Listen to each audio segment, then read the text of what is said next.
I wasn't heartbroken when my marriage ended. I was relieved, and that terrified me more than the divorce ever could, because it meant I'd been lying to myself for years, pretending I wasn't alone, while sitting next to someone every single night. My name is Sarah, I'm 41 years old, and the day my divorce was finalized, I realized something that broke me more than any betrayal could. The divorce wasn't the hard part. The hard part was realizing I'd been alone for 5 years. I just hadn't been living alone. Let me go back. I met David when I was 29. He was steady, reliable, the kind of man people call a good guy. We got married 2 years later. Small wedding, close friends, promises we both meant. For the first few years, everything felt fine. Not passionate, not electric, but comfortable. And I told myself comfortable was good. Comfortable was mature. Comfortable was what love became after the honeymoon phase. But somewhere around year 3, something shifted. Small things at first. He stopped asking about my day. Not in a dramatic way. He'd still say, "How was work?" But when I answered, his eyes would glaze over. He'd nod. Say, "That's good," or "That's tough," and then change the subject to something he wanted to talk about. I noticed, but I told myself I was being sensitive. Then the dinners got quieter. We'd sit across from each other at the table, eating, scrolling on our phones. Sometimes 20 minutes would pass without a single word. I'd look up at him, waiting, hoping he'd look back, ask me something, anything. He never did, and I stopped trying to fill the silence. Because when I did, it felt like talking to a wall. Our conversations became transactional. Can you pick up milk? Did you pay the electric bill? What time are we leaving Saturday? That's it. No laughter, no stories, no curiosity. I started feeling invisible, not ignored, invisible, like I was a function in his life, not a person, the cook, the organizer, the person who remembered his mother's birthday, but not someone he actually wanted to know. One evening, I tried something. We were watching TV, sitting on opposite ends of the couch. I paused the show and said, "Can we talk?" He looked annoyed. About what? I didn't even know how to answer. About us, about how lonely I feel, about how we haven't had a real conversation in months. But I didn't say any of that. I just said, "Never mind." He pressed play. That was the moment I knew. This wasn't a rough patch. This was who we'd become. The bedroom was the worst part. Not because we stopped having sex, we still did, occasionally, but it felt mechanical, like something we were supposed to do to prove we were still married. There was no intimacy, no eye contact, no closeness. Afterward, he'd roll over and fall asleep, and I'd lie there in the dark, staring at the ceiling, feeling more alone than I ever had when I was actually single. I started doing things to cope. I joined a book club, started going to yoga, spent more time with friends.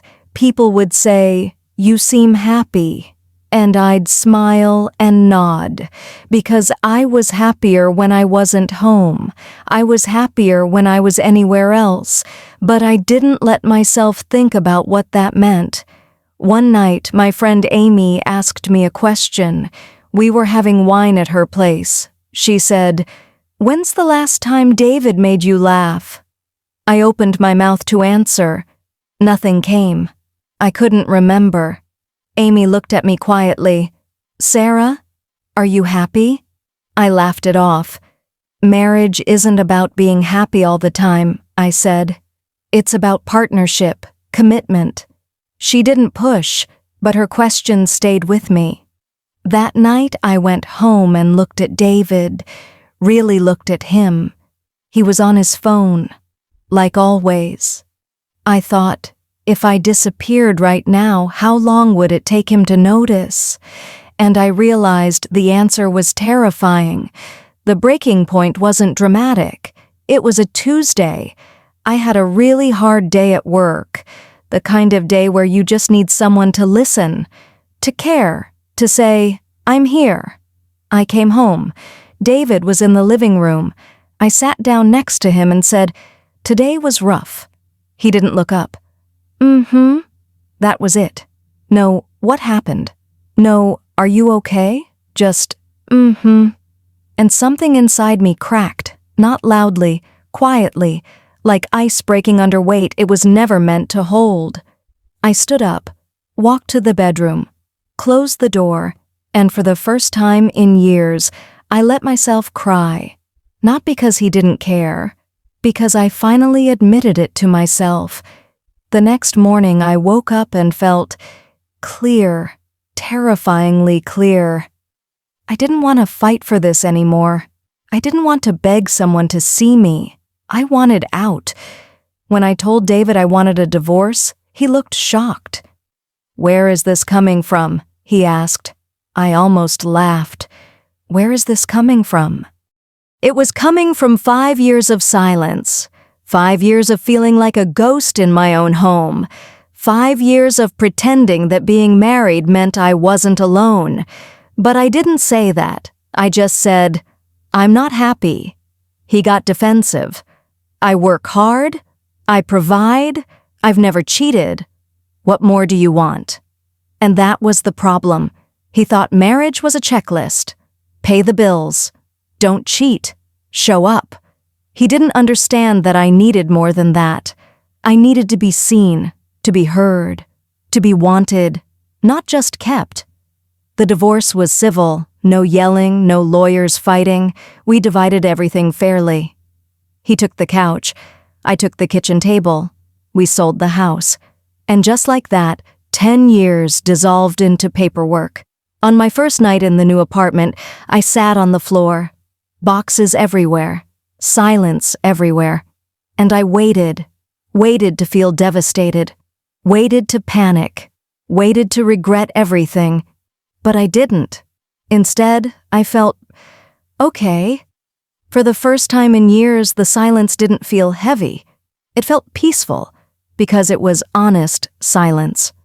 Not the kind that screams, "We have nothing left to say." Just quiet. My quiet. In the weeks that followed, something strange happened.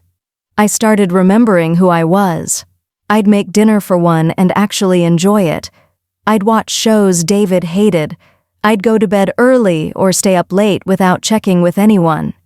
And slowly, I realized something. I wasn't lonely anymore. I had been lonely before. When I was married. When I was sitting across from someone who didn't see me. That was loneliness. This was solitude. And solitude felt like freedom. People ask me now if I regret the divorce. They say things like, "You gave up so easily. Marriage is hard. You have to fight for it." And maybe they're right. But I don't think I gave up. I think I finally stopped pretending. I stopped pretending that being physically near someone meant I wasn't alone.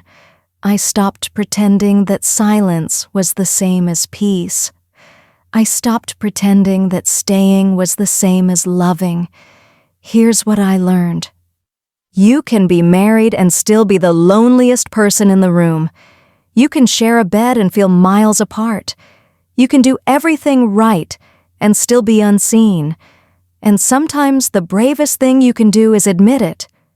Not to punish anyone, not to be cruel, but to stop betraying yourself. The divorce wasn't the hard part. The hard part was realizing I'd been alone for years and choosing to stop pretending I wasn't.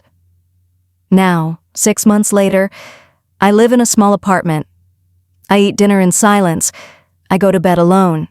And I am not lonely, because the silence is mine. The space is mine. The life is mine. And for the first time in years, I feel like a person again. Not a wife, not a function. Just me. If you're listening to this and something feels familiar, if you're sitting next to someone but feeling completely alone, if you're wondering whether this is just how marriage is supposed to feel, please hear this. You deserve to be seen. You deserve to be heard. You deserve to feel alive in your own life. And sometimes, being alone is not the sad ending. It's the honest beginning.